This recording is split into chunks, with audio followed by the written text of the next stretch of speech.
Hanımlar beyler, yepyeni bir adını bir türlü tutturamadığımız programla sizlerleyiz. Ama şöyle bir şansı oldu programın. Aha da konuklar.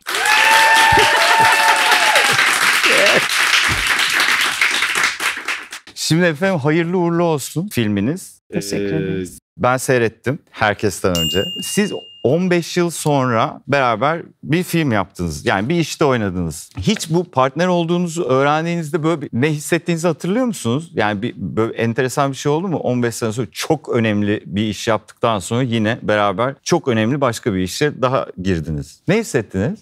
Ne hissettin Beren? Ne hissettim?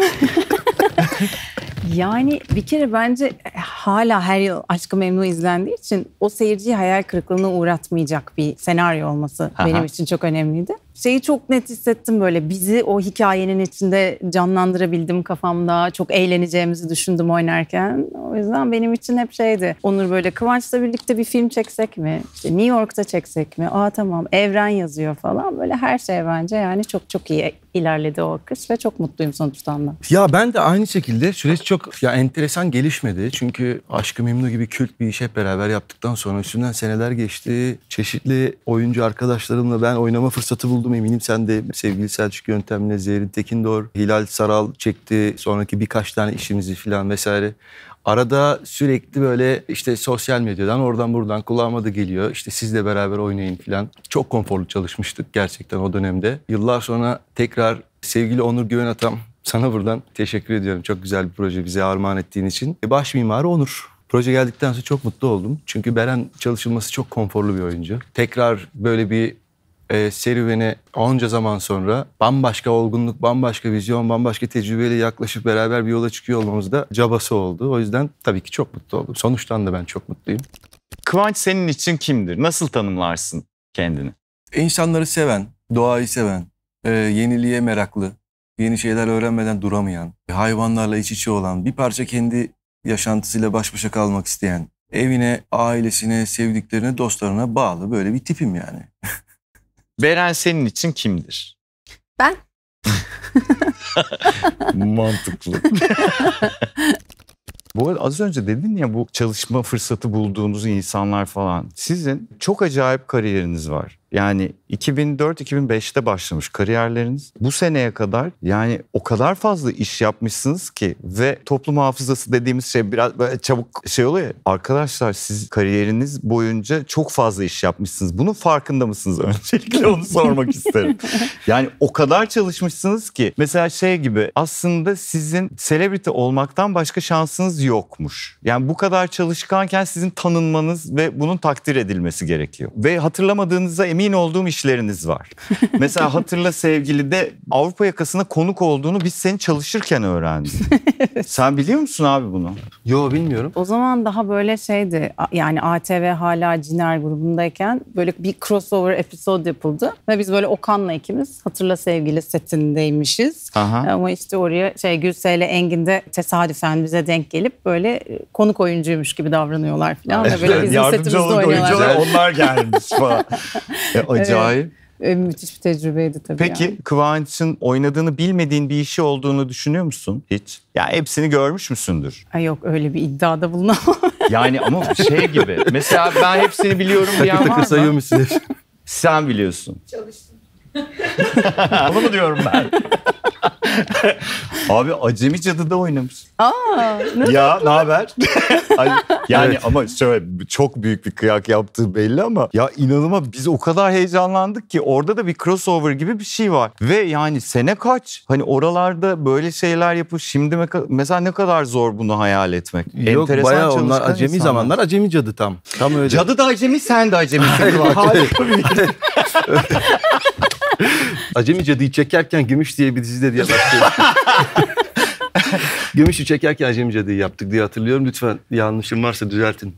Öyle konuk oyuncu işte Beren'inki gibi. Evet. Rica etmişlerdi. Neden olmasın? Abi falan. O zaman da önemli oyuncularsınız bu arada. Yani şey değil yani. Bunlar da tatlı falan denilecek insanlar değilsiniz. Yani o yüzden bence yaptığınız işle ilgili hevesiniz takdir edilmesi gereken bir şey. Yani başından itibaren. Günlük bir rutinin var mı? Setim olmadığı zamanlarda ya da eğer stüdyoda değilsek böyle tek başıma geçirdiğim günlerde var rutinlerim. Böyle gün batımında yürüyüşe çıkmak, işte gece yoga yapıyorum, uykudan önce biraz kitap okuyorum falan, öyle günümü belirleyen rutinlerim var. Kalbin kırıldığında hemen öfkelenir misin? Öfkelenmem, alınırım sadece. Biraz da mevzu uzarsa, kalp kırıklığımı eğer karşı taraf anlamıyorsa sonra belki öfkeye dönebilir. Ama önce içime kapanırım, sessizleşirim, tribal bir duruma girerim. Yani. Anlaşılmasını mı beklersin? Surat ifademden zaten yani çok net bir şekilde mutlu olduğum, mutsuz olduğum falan böyle anlaşılabilir. O yüzden şey isterim yani, ne oldu? Ya bir şey mi oldu falan. Evet ya bir şey oldu, böyle bir şey oldu falan. Anlaşılamadığım zaman belki alınganlık nadir de olsa öfkeye dönebilir. Dönebilir yani. Hepimiz insanız. Kolay güvenir misin? Hayır. Yok hayır. Gerçekten bir güven oluşturmak benim için böyle yıllar sürüyor. Peki ilk okuma provanızı hatırlıyor musunuz? Böyle eski günleri yad ettiniz mi? Aşk-ı Memnu'daki ilk okuma provamız mı? Onu da merak eski ederim. günleri yad Aşk-ı Memnu. Fakat Hatırlıyormuşuz ya. Ben de onu merak ettim şimdi. Aslında ben İstanbul için Son Çağrı filmin için sordum. Yani onun okuma provasında tabii. eski günleri yad ettiniz mi diye merak ettim. Okey, teşekkür ederim. Evet. Şimdi o zaman Ettik. Biraz sinirli mi geldi sana? Yılları konuşmayalım dedikçe yad etmek falan. Yıllar. Tabii. Yad ettik ya. Konuştuk. Yani görmek çok keyifliydi Beren'i. OG Medya ofisinde ilk Evet, okuma provası yaptık. öyle. Orada böyle tatlı, çok yumuşak, çok fazla yoğurmadan böyle 1 saat, 1,5 saat bir kaldık. Arada böyle sohbetler.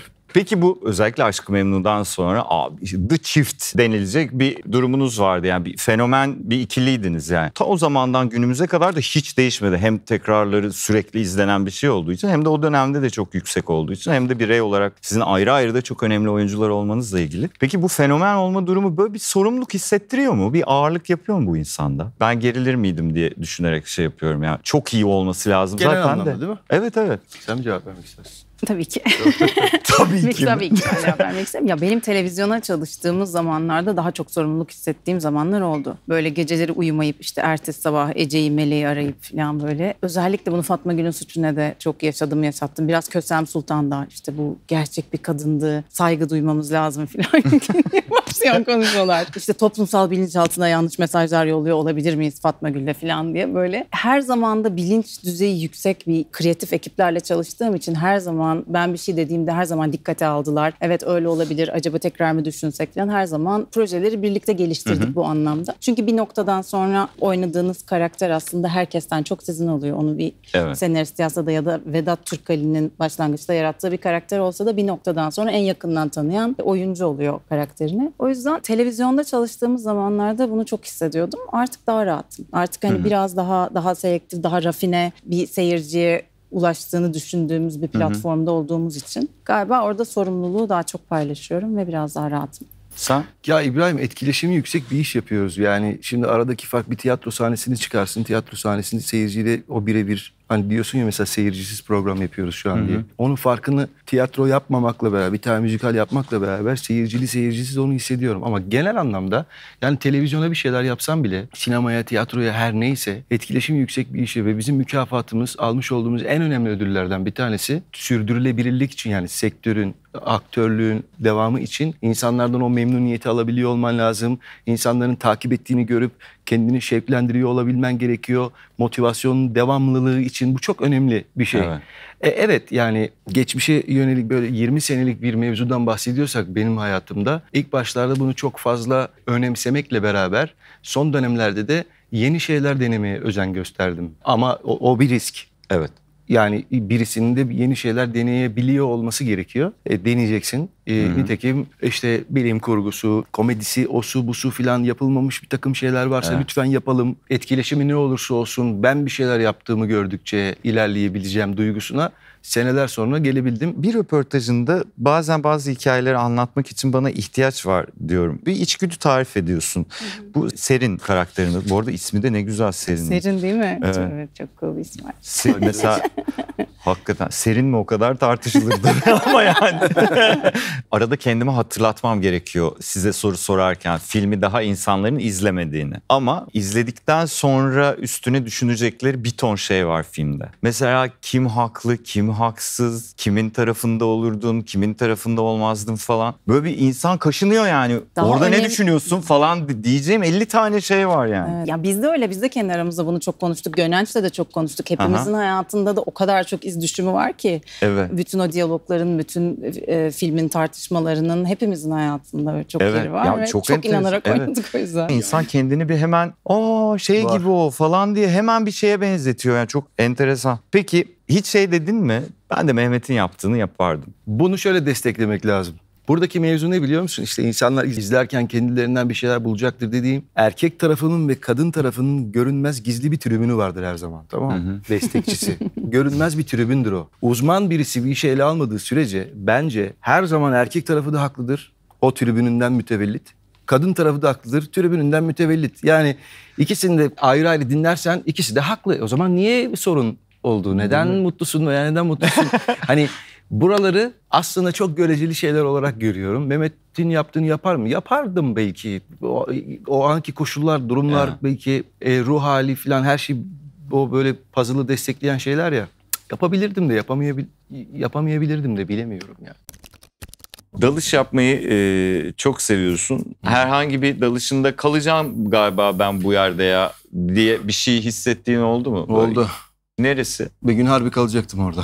Şaka. Vallahi. Bir şey oldu. Riskli şeyler bunlar. Evet.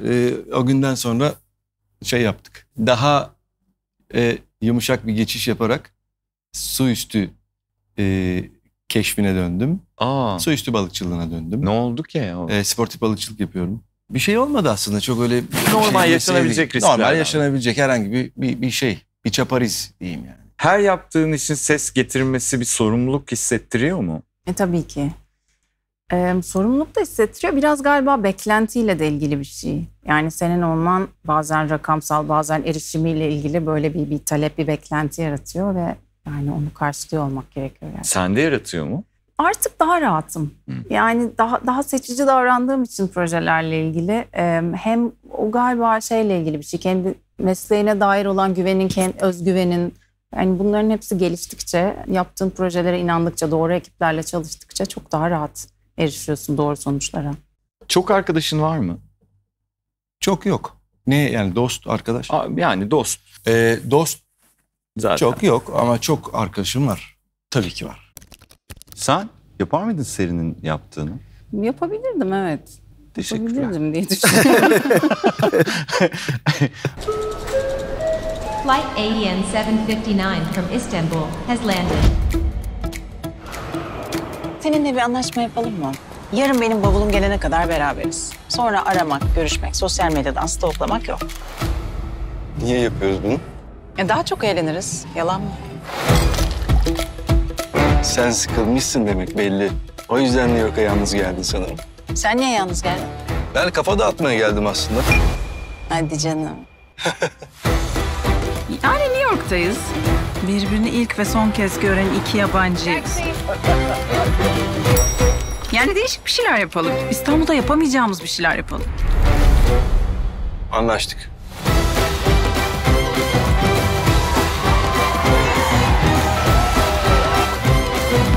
Bırak tadını çıkaralım. Bence beceremeyeceğiz. Neyi beceremeyeceğiz ya? Hadi, let's go.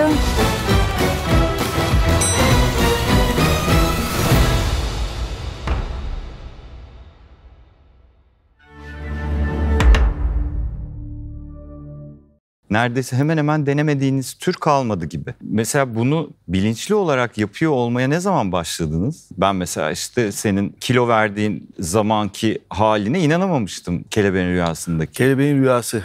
Ama Çok iyi kırılma bir noktası performans. bende şeyde başladı. Doğru söylüyorsun. Bendeki kırılma noktası o tipolojinin değişikliğinden dolayı. İşte Aşk-ı Memnu'yu bitirdik.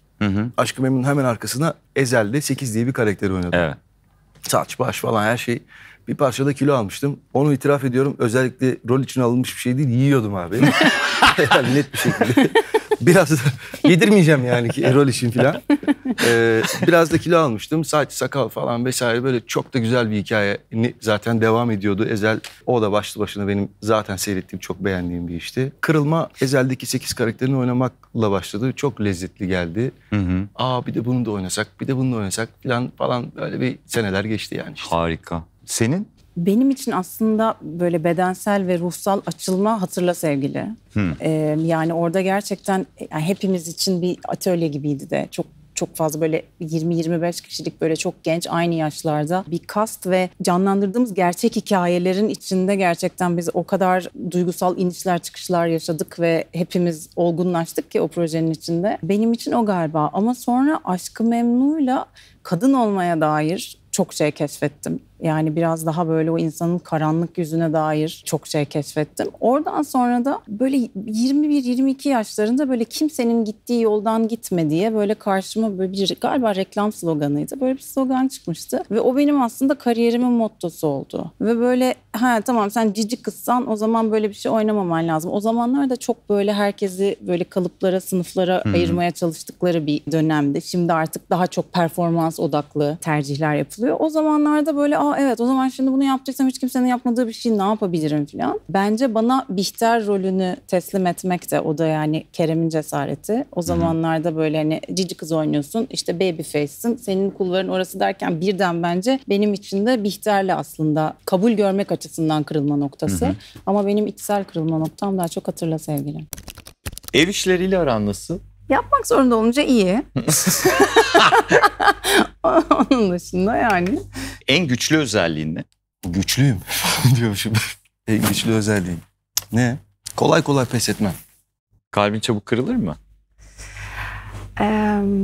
Güvendiğim biri eğer bilerek bir hata yaparsa çok kırılırım. Ama genelde insanlara çok kalbim kırılmaz. Çünkü öyle beklentilerle yaklaşmadığım için galiba.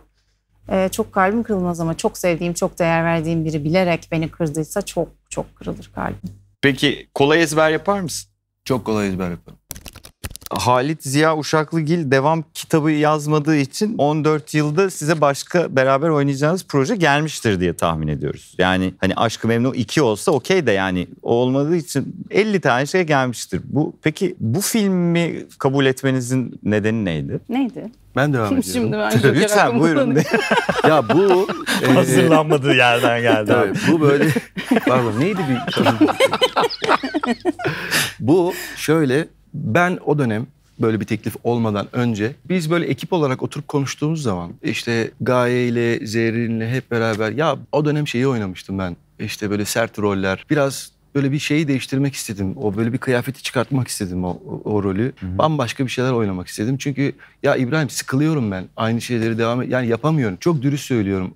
Sıkılmaya başlamıştım ve başka bir şey gelmezse ben galiba ara vereceğim. Gelene kadar beklerim. Problem yok. Nasıl olsa hani bunun bir zaman dilimi de yok dedim. Uzun zamandır yapmadığım ve özlediğim bir şey inşallah karşıma çıkar derken çıktı. Böyle bir teklif gelince de tabii ki o dönem hani uzun bir süre belki bir şey yapmayacağım diye düşündükten sonra hemen yapalım oluyor insan. Evet. Yine Onur'a teşekkür ediyorum. Sonra tabii Beren falan hep beraber bir araya geldik. Ekip bir araya geldik. Çok güzel geçti yani. Çok iyiydi. Hikaye öncelikli olarak zaten hikayenin geliş zamanlaması senin için çok etkili olmuş diyebiliriz o zaman. Hikayenin geliş zamanlaması, bir parça aynı şeyleri oynamak istememek.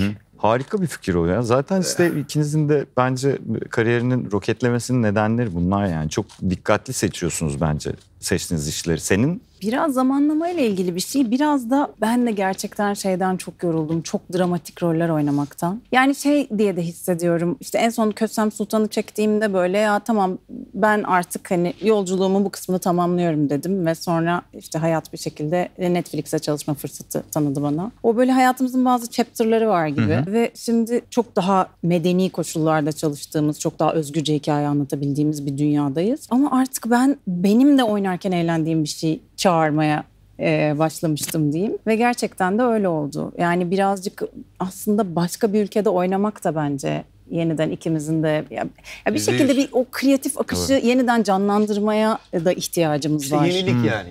Aynen. Çünkü bir süre sonra şey de oluyor. Gerçekten ne kadar sevip ne kadar saygı duyarsanız, ne kadar iyi hissederseniz hissedin. Bir noktadan sonra yeniden aynı döngüler başlıyor. Yani aynı yönetmenler, işte aynı oyuncu partnerler, çalıştığın aynı mekanlarda benzer diyaloglarla sahneler falan. Şimdi biz böyle gerçekten birazcık ışınlanmış olduk. Yani kendi kariyer hikayelerimizde tamamen böyle sistemin dışına çıkıp New York'ta tanışan bir çift olalım mı? Hadi öyle bir hikaye çekelim falan. Gerçekten şanslıyız. Yeni bir oyunumuz var hanımlar beyler. Acaba. Bravo. Şimdi şöyle, aslında bu çok bilindik talk show oyunlarından şey vardı. Arkadaşın ne kadar tanıyorsun oyunu vardır. İşte böyle kendinle ilgili soru sorarsın. O da seninle ilgili o soruya doğru cevap verirse falan olur falan. Size birbirinizin işlerini ne kadar bildiğinizi test edeceğimiz bir soru şey yapacağız. Oyun oynatacağız. İlk sorumuz ama ilk önce videoyu galiba seyretmeniz gerek. Yaklaştıralım. Aha. Yaşadıklarımızın sebebi sensin. Senden nefret ediyorum. Asıl ben senden nefret ediyorum. Buyurun soruyu sorabilirsin. Soruyorum. Bu sahnede gözlerimden ateş çıkmasına sebebiyet veren kavga neydi? Sen Firdevs Hanım'ın kızısın. Bravo. Doğru mu? Bravo. Yes. Helal olsun. Evet. Vallahi bravo. Burada şöyle bir videomuz var. Boğa Boğa filminden. Evet, Buyurun. soruyu sorabilirsiniz. Müthiş bir soru. Çok iyi sahne. Şimdi ben bu Boğa Boğa filminde Evet. adamın neresini ısırıyorum? Elini ısırmışsın. Yanlış cevap. Eli değil ya, ağzı da kanıyor. Ağzını mı ısırmış diyeceğiz. Falan Hayır, şaka o adamın yapıyorum. kanı işte. Ağzıyla ısırmış. Efendim, neresiyle ısırmış? Doğru cevap. Doğru, parmak olacaktı. Parmak. Tabii. Nereye Spesifik gelirse. olarak parmak ısırıyor ama biz elle ısırmasını da kabul ediyoruz. Harika bir cevaptı. Fatma Gül'ün Suçu Ne dizisinde afişte giydiğim elbisenin rengi nedir? Haydi bakalım. Yani bu kadar basit olabilir bir soru. Afişte giydiğin. Afiş değil mi? Başka nerede Fatma Gül'ün Suçu nedir? Başka Mesela 1. bölüm ilk kıyafetini söyleyebilirim. 53. bölüm. 53. 7. bölümde giydiği bir kıyafet mor var. elbise. söylesen Anlamaya şu an çalışıyorum. ne oluruz biliyor musun burada? Vay be. Şak diye 3. Öyle bölüm giydiği hayran. kıyafeti söylüyor şurada. Hatırlıyor Pulu musun? payetli 4'te bir şey gidiyordunuz falan. arabayla, jiple falan. Oradaki o siyah kıyafeti falan. Abi kırmızı mıydı? Kırmızıydı. Kırmızı. Kırmızıydı. Yine bildi ya. Bak. İnanılır gibi değil. Tebrik ederim. Evet, Kuzey soru- Güney. Bir doğum günü sahnesi. Evet hatırlıyorum. Kuzey'in doğum günü kutlanıyor. Orada bir türkü söylüyor Kuzey. Hangi türküyü söylüyor? Oo. Ya işte şimdi şeyi biliyorum. Bir hafta her yerde. Biraz daha hatırlatabilir misiniz?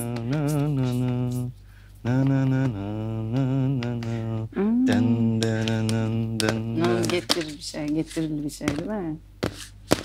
Bir şey getirir. Söylüyor adam. Niye durduruyorsun? Saçlarını yol getirir. Saçlarını yol getir. Gerçekten.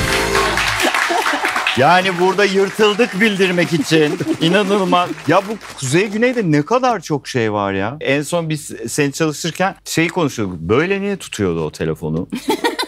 Ama ikonikleşmiş. Evet, ikonikler bir o olsa.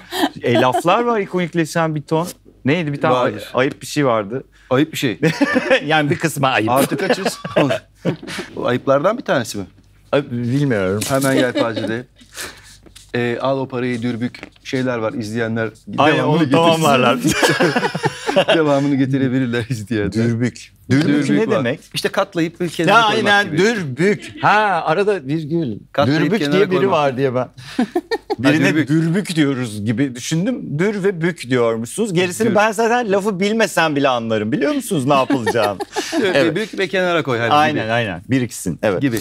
Atiye'de mesleğim neydi?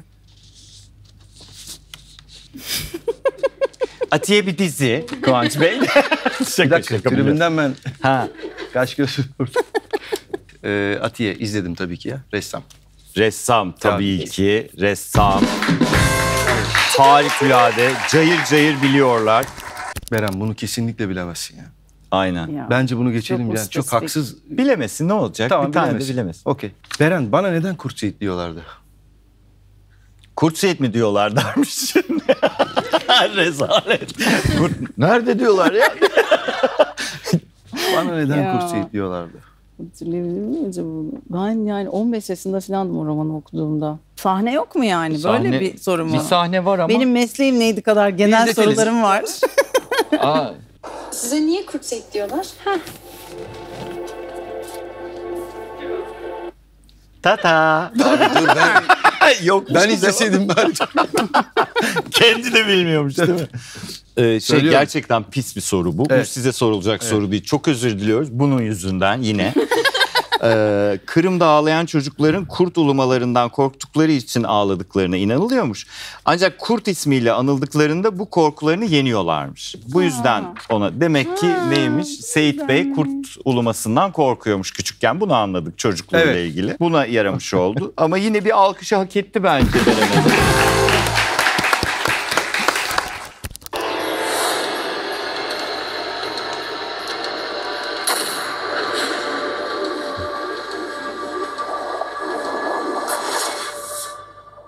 Aha.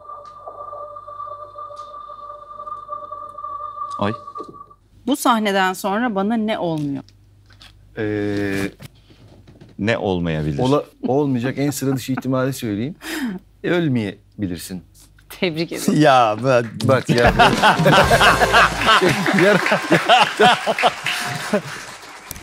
Ezel'deki karakterimin adı neydi? 7, 9, 11'den 3 çıkar. Tek onu 4, söyle. 8. 8 diyor.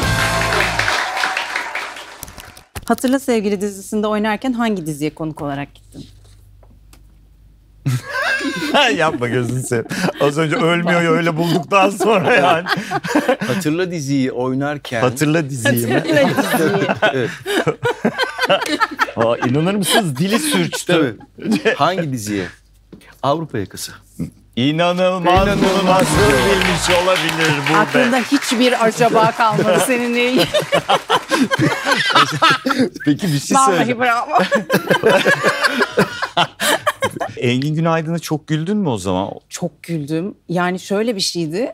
Şunu anladım ki normalde hiç kimseye o alan tanınmıyor ama Engin'in böyle bir şeyi var, bir doğaçlama alanı var ve onu da nerede doğaçlayacağını da sahnede yaşayarak herkes öğreniyor. İlk sahnede böyle çünkü yani diyaloglar üst üste gelmesin diye böyle dikkatli hemen ondan sonra da bir şey söylüyorum falan böyle bekliyorum falan. Bir sonraki sahnede şeyi anladım. Okuma provasında böyle biraz sessizleştiği bir an oluyor. Demek ki Orada patlatacaksın. sürekli böyle onu izliyorum. Tamam. Aa, Bu sahneyi bizim biliyorsunuzdur diye tahmin ediyorum. Enfes bir sahneydi ya. Evet. Caps'leri var milyon tane. Tabii önce ben şöyle yüzüyorum sonra. Evet. Evet sorumuz şöyle. Havuzu atladıktan sonra acaba hangi stilde yüzmeye devam ettim? Ha sen galiba orada kelebek yüzdün değil mi? Ya yok artık bunu Evet, hatırlıyor böyle musun çok gerçekten? Evet hatırlıyorum. Ama dur bir saniye. Bir saniye itiraz var. Değil mi? Hocam bak şu yüzüşü Adana'da kanalda yüzmeyen adam anlamaz abi. Bunun özel bir adı var mı? Özel. Boğmaca olimpiyatları serbestti. Harika. İkisi de kazandı diyebilir miyiz o zaman? Herkese garip gelen ama senin yapmadan duramadığın bir temizlik alışkanlığın var mı? Yok. Yok mu? Totemlerin var mı? Yapmazsam günüm kötü geçer diye düşündüğün şeyler.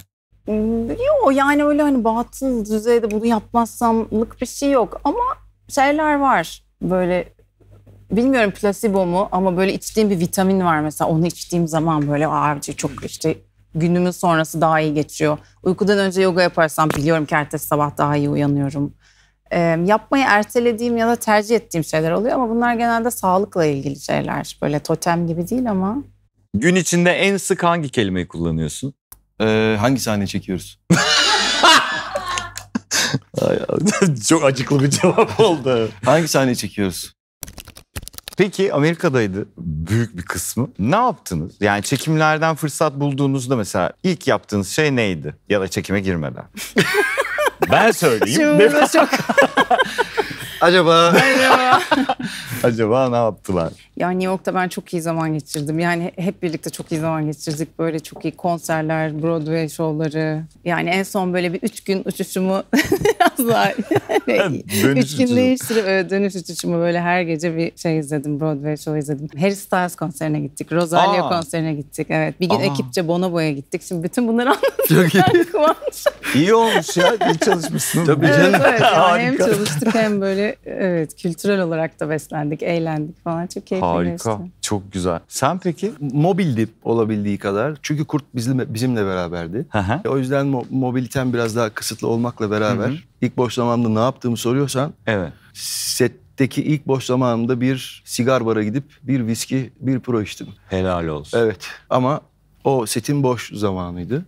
Ya da bitmişti yoldan dönerken hatırlamıyorum. Ama bir viski pro yaptığımı hatırlıyorum. Onun dışında genelde hep beraber sonlarına doğru böyle güzel yemek, Tatlı tatlı. güzel işte mekan görmeler, gezmeler.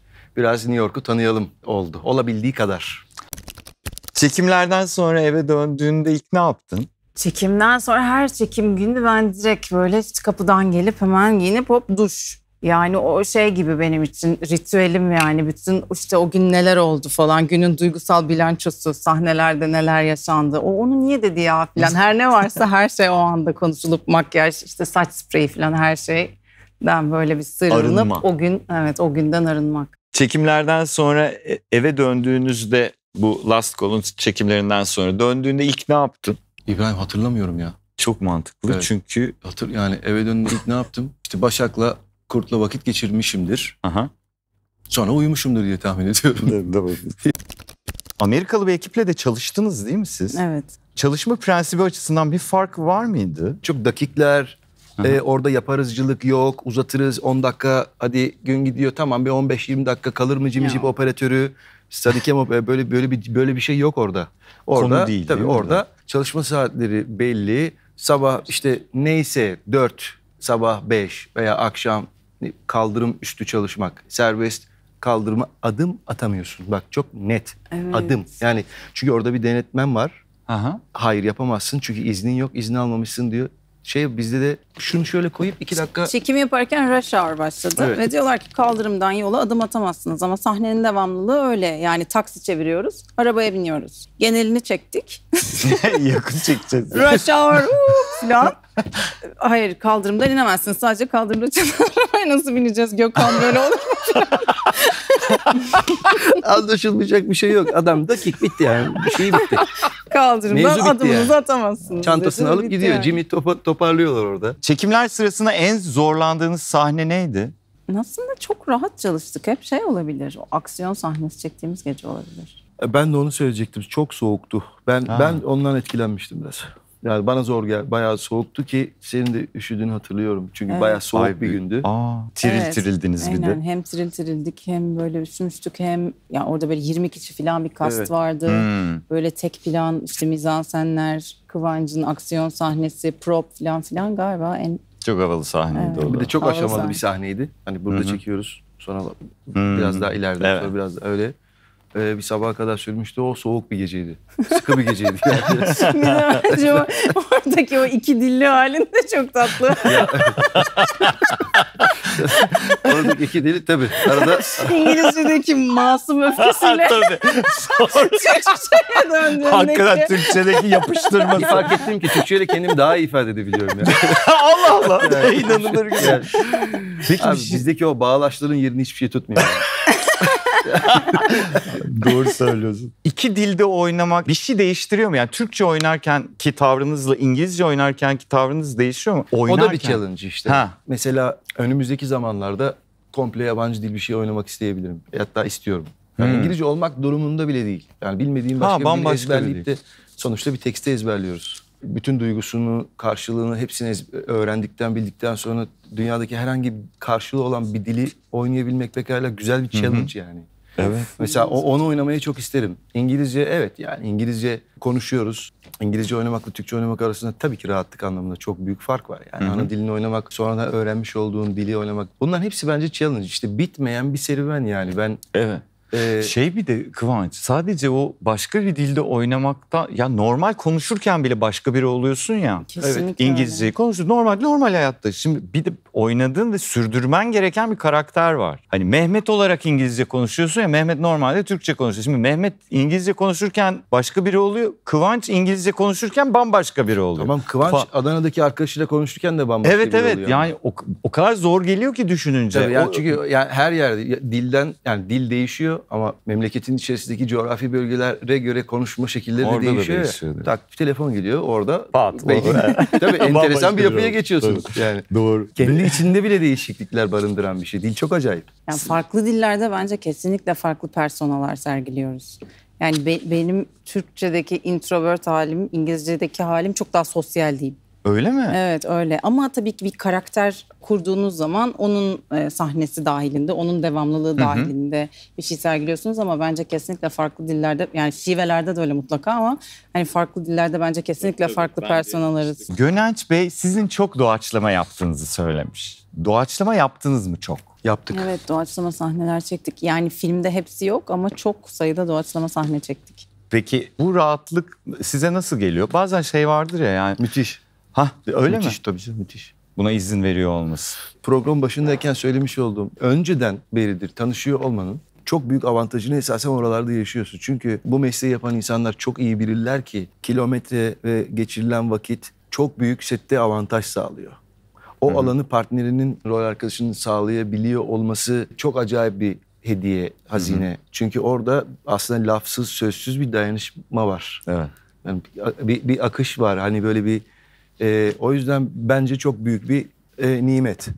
Evet. Çok, evet. Paylaşabiliyor olmak doğaçlamayı. Tabii. Yani Müthiş bir konfor. hem doğaçlama yapabiliyor olmak hem de beraber yapabiliyor olmak zaten acayip bir konfor, doğru. Bir de o doğaçlama sahneler aslında hiç düşünmediğimiz bir takım böyle şeyleri, backstory'leri düşünmemize, yaratmamıza sebep oldu. Sizin beraber çalışacağınız duyulduktan sonra Bihter ve Behlül başka evrende gibi şeyler yapıldı. Siz böyle hissettiniz mi hiç? Ben hiç hissetmedim bu arada. Seyrettiğim karakterlerin Bihter ve Behlül'le alakası yok. Bambaşka iki insan. Ama sizin böyle yaşadığınız anlar oldu mu hiç? Ben hiç öyle hissetmedim gerçekten. Yani hani tabii ki yeniden Kıvanç'la oynuyorum ve dediğimiz gibi birbirimizi tanımanın rahatlığı var. Birbirimizin aslında sınırlarını biliyoruz ama bir yandan da artık çok daha olgunlaşmış bir şekilde sahneleri paylaşıyoruz, öyle değerlendiriyoruz. Ama ben hiç Bihter'le Behlül, yani gerçekten geçen sürede çok uzun bir süre Bihter'le Behlül'e dair hiçbir şey hissetmedim. Tamamen yepyeni bir dünya, böyle tamamen taze bir başlangıç.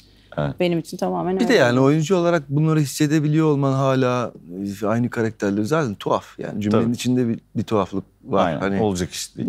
15 sene nice karakterler, nice projeler yapılmış üstünden. Evet. O yüzden hani o oradaydı. Bu yepyeni bir şey. Umarız bu da, ben inanıyorum ki bu ikili ilişkiler üzerine çok tatlı bir iz bırakacak bir hikaye olacak. Ben de öyle olacağını düşünüyorum.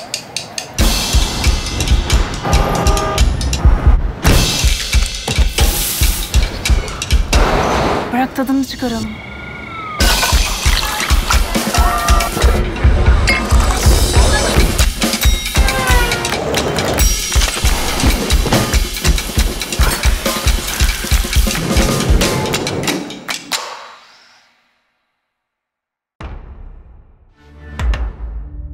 Birbirinize sorunuz var mı? Senin mesela Kıvanç'a sormak istediğin bir şey var mı? Filmle ilgili olur, Aşk-ı Memnu'yla ilgili olur, kariyeriyle ilgili olur. Sahne sorsam ya. Yine kıyafet Çalışırken sorar. mesela böyle seni gıcık ettiğim bir an oldu mu? Ha. Çalışırken. Böylece biz de Bir şey defterlerimizi geldi. temizleyerek. Sen var ya sen diye başladım. Hiç Var beklemediğim ya, şekilde o gün gelişti. New York'ta o kadar soğukta beni 4 saat bekletti falan diye başladım. Yok ya, Beren çok konforlu. Yani o teşekkür anlamda ederim. çok Evet, çalışılması evet, acayip tabii. rahat. Ya herhalde birisinin sana kızma ihtimali yok bence yani. Yok, Setin tabii ki içerisinde. kızıyorlardır. Setin içi bilmiyorum. Evet, Çünkü rahat, ya dediğim gibi şey çok önemli. Çalışma şartları, o koşullar.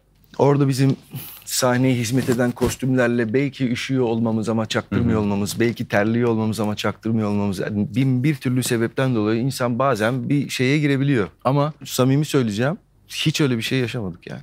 Harika. Evet. Senin sorun var mı? Filmle ilgili. Acaba? Marka oldu durup dururken. Bölüm.